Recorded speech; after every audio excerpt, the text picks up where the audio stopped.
1000 ዓመት እንዳይት ከመኖር አንድ ቀን እንዳንበሳ ኖሮ መሞት ይበልጣል። በሙሉ ጠላቶቼ ነው የፈጠርኳቸው ናቸው። ስራውም የሉም፣ ከዘረፋው ላይ ብርቱ ናቸው። ከዛ ጭራሽ ትንሽ ደግሞ እንደው አንተንም ሊበሉ ይፈልጋሉ።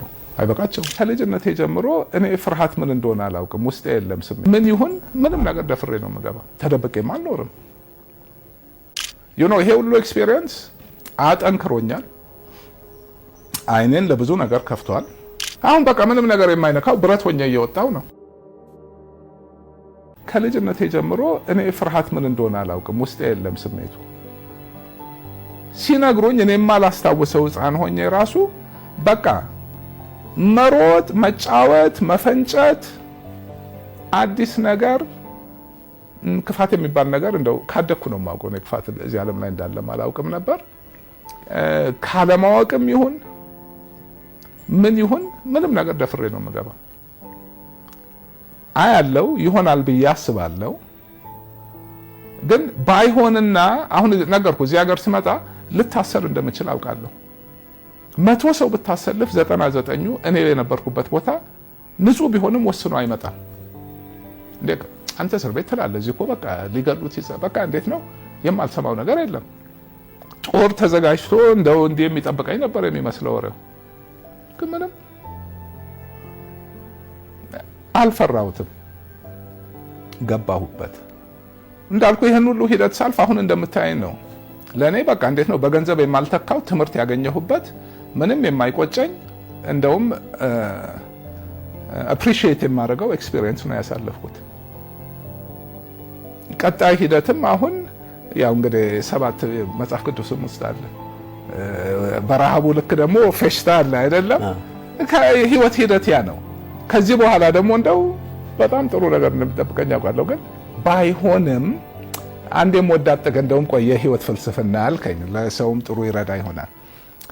በጣሊያንኛ ፊሎሶፊ ነው ነገሩ፣ ግን ሲያሳምሩት አሞሬ ፋቲ ይላል።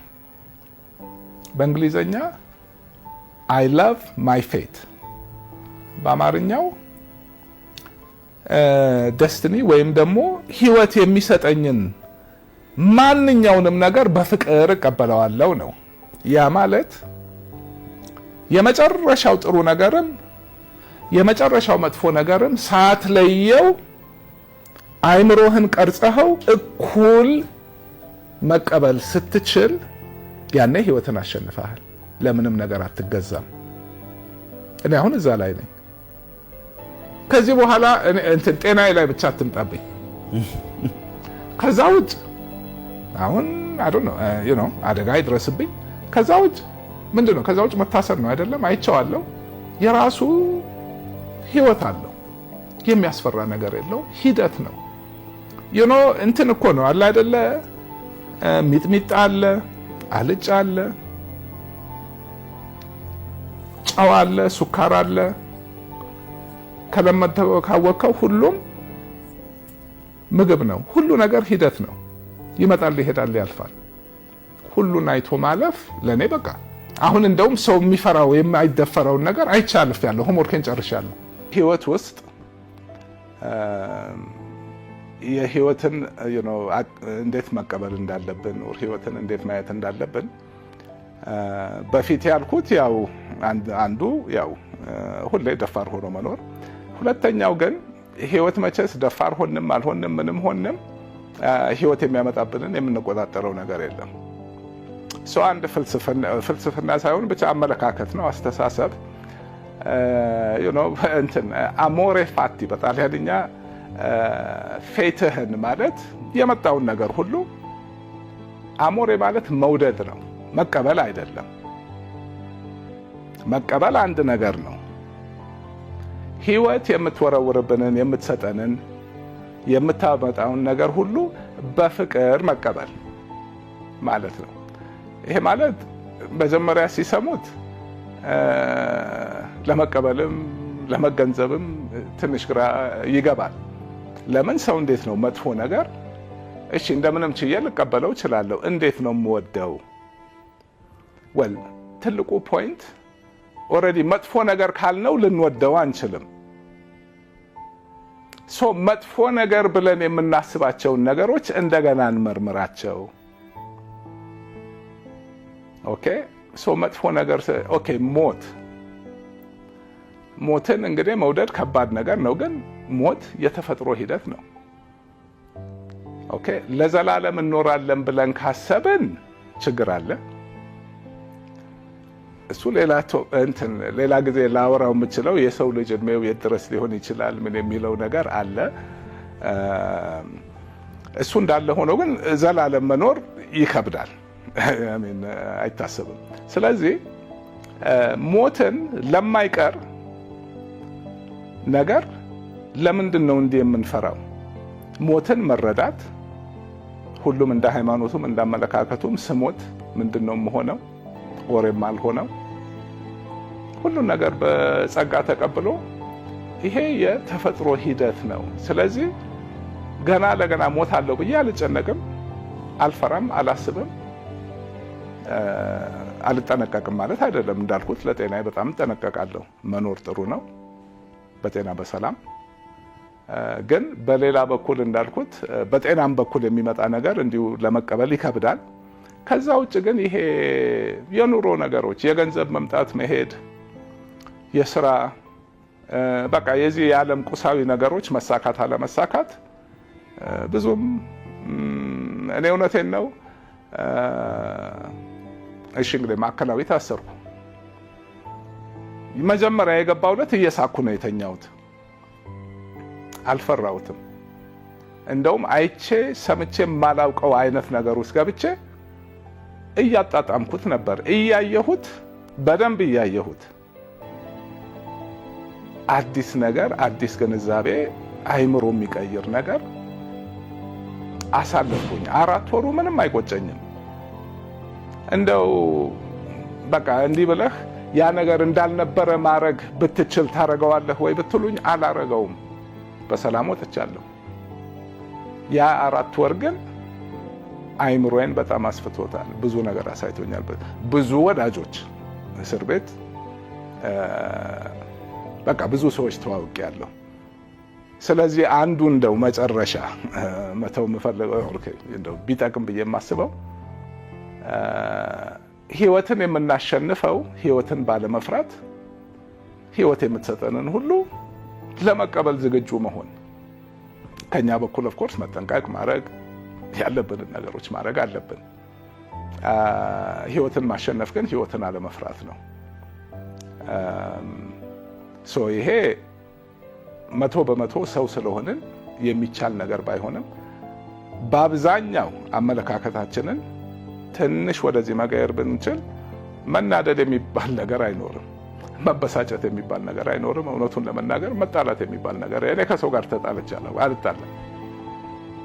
ለምን እዛ ደረጃ የሚያደርሰኝ ነገር ምንም ነገር የለም። መተው ይቻላል። ኦኬ አንድ ነገር በግድ ፈልገዋለሁ፣ አንድ ነገር በጣም ስንጓጓለት ለዛ ነገር ተገዛን ማለት ነው። እውነት ከታየ ደግሞ ምንም እንዲህ እዛ ደረጃ የእኛን ማንነት እስኪቀይር እስኪነካ ጤና እስኪነሳን ድረስ ልንፈልገው የሚገባ ነገር ሊኖር አይችልም፣ ሊኖርም አይገባም። ሰው የማያየው ትርጉም በቃ እንዴት ነው? በግለሰብ ደረጃ ኢኮኖሚውን የሚያነቃንቁ ነገሮች ሰርቻለሁ። ትልቁ ኩራቴ እሱ ነው። በግሌ እኮ ብር ቢሆን እኮ ነገርኩ አልመጣም እዚህ። ይህን ማለፉ ራሱ ለእኔ እኮ በቃ የህይወት ጣሜ ነው። ነገርኩ። አሁን በቃ ዝም ብሎ አንዳንድ ነገር ዝም ብሎ ስታስታውሰው እንትን ትላለህ እንጂ እኔ አሁን ያለፈውን 2 ዓመት በምንም አልቀይረውም። እንዲህ አይነት ትምህርት አግኝቼ አላውቅም። ራሴን እንዲፈትሼ ማንነቴን አይቼ አላውቅም። አሁን በቃ ምንም ነገር የማይነካው ብረት ሆኜ እየወጣው ነው። አይምሮዬ ሰፍቶ ከመቼውም ጊዜ የበለጠ ከራሴ አልፎ በሀገር ደረጃ ለውጥ የሚያመጡ ስራዎች እየሰራሁ ነው። የህይወት ሂደት ነው ይሄ። ለኔ የሀገሪቷ ሁናቴ የኔ ከዚህ ጋር የማይጣጣም ግን ትክክለኛው ከሰለጠነው ዓለም ከቁንጮ ነው የመጣሁት። ግን እኔ ባስኬትቦል ነው የምጫወተው። ሰው እዚህ ሶከርም ባስኬትቦልም አንድ ላይ ነው የሚጫወተው፣ በእግሩም በእጁም ነው። እኔ ይገብተዋል። ያንን ደግሞ ልቀይር አልችልም። አሁንም በዚሁ ነው የምቀጥለው። ለምን ምን ሆንኩኝ?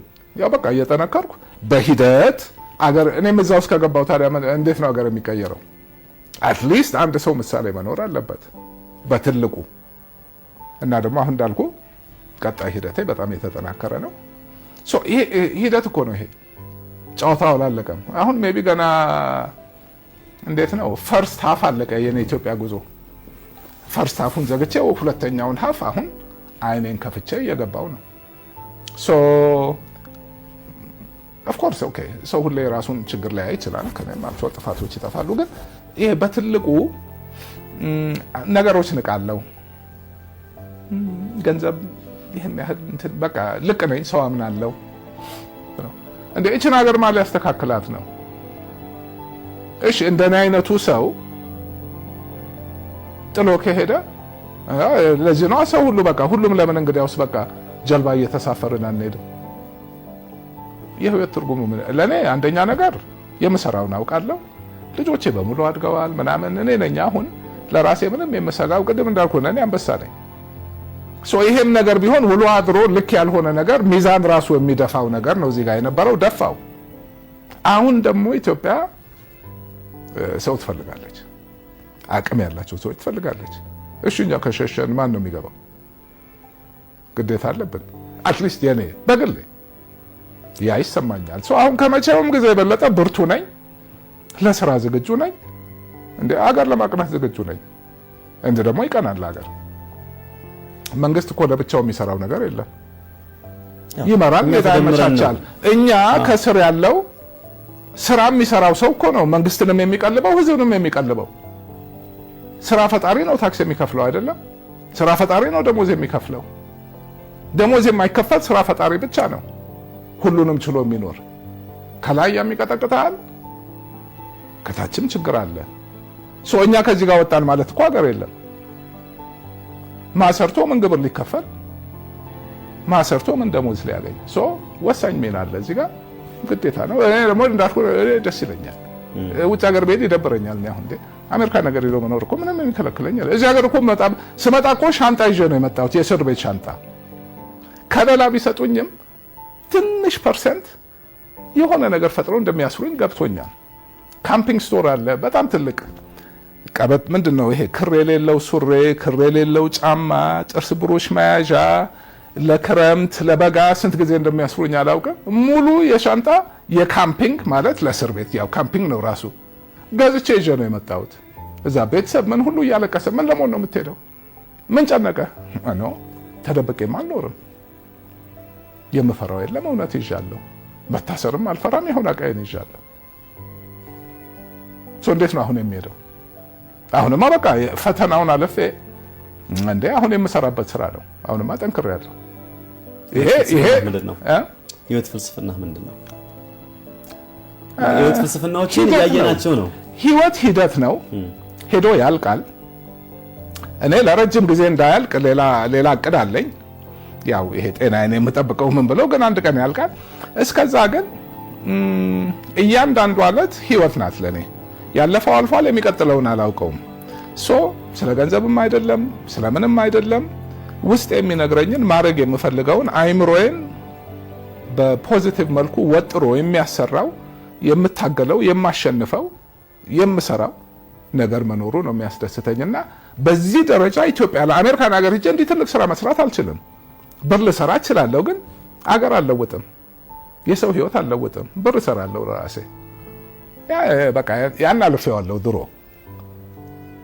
እኔ እኮ አሁን እንደ 63 ዓመቴ ነው። ብዙ ኖር ያለው አይቻለሁ፣ ደግሞ ብዙ ነገር አይቻለሁ። አሁን እኔ በቃ እያንዳንዷን ቀን አጣጥሞ የምፈልገውን ነገር እየሰራው ሙያዬን እውቀቴን አሁን ደግሞ ከመቼውም ጊዜ የበለጠ ልጠቀምበት እችላለሁ። ቦታዬ እዚህ ነው። እኔ ከዚህ ሄድኩ ማለት ላይክ በቃ ክደት ነው እሱ። ዋጋውን ከፍያለሁ። አሁን ጥሩ ጊዜ ስመጣ እንዴት ነው የሚሄደው? አገሪቷ ኢኮኖሚው ኮማ ውስጥ ነው። ከሆነ ፖይንት በኋላ እኮ እግር እጅ ፓራላይዝ ይሆናል። ስንት ፋብሪካ ተዘግቷል ኦልሬዲ መልሶ የማይከፈት የስንት ሰው ቢዝነስ ወጥቷል ከስሮ። ሱቅ ያለውም ሰው ሬስቶራንትም እስከ መጨረሻው ላለመዝጋት ተበድሮ ምን ብሎ ይከፍልና ሲያቅተው ነው የሚዘጋው አይደለም? የፈለከው ነገር ብታረግ ከዛ በኋላ አይመለስም ይሄ ሰው። ቅድም እንዳልኩ ነው የእንቁራሪቷ ነገር ነው። ቀስ በቀስ እየሞትን ነው። ሰው መድኃኒት አጥቶ እየሞተ ነው። ምንድን ነው የምትፈልገው ከዚህ በላይ? አገር እኮ ሲሪያም እኮ አልፈረሰችም። አገር እኮ ይቀጥላል።